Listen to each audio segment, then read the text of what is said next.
ఒక అందమైన ఉదయం, తల్లి బాతు తన గుడ్లు పొదిగే వరకు వేచి ఉంది. నెమ్మదిగా ఆమె పిల్లలందరూ బయటకు వచ్చారు. అందరూ బొచ్చుతో పసుపు రంగులో ఉన్నారు. ఒకరు తప్ప. అతను పెద్దవాడు, గోధుమ రంగులో ఉన్నాడు, భిన్నంగా కనిపించాడు. మిగతా బాతు పిల్లలు అతన్ని చూసి నవ్వుతూ, "నువ్వు మనలా కాదు. నువ్వు వికారంగా ఉన్నావు." పాపం బాతు పిల్ల బాధపడింది. అతను ఎక్కడికి వెళ్ళినా ఇతర జంతువులు అతన్ని ఆటపట్టిస్తూ, "వెళ్ళిపో, వికారమైన బాతుపిల్ల." ఒంటరిగా అనిపించి తనకంటూ ఎవరైనా ఉండే చోటు కోసం వెతుకుతూ వెళ్ళిపోయాడు. ఋతువులు గడిచిపోయాయి.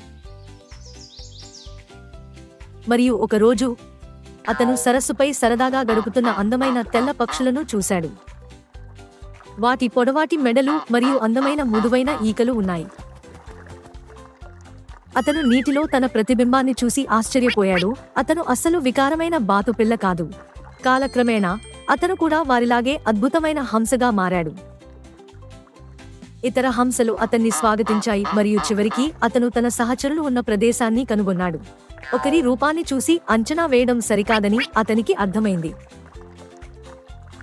నిజమైన అందం మెరవడానికి సమయం పడుతుంది.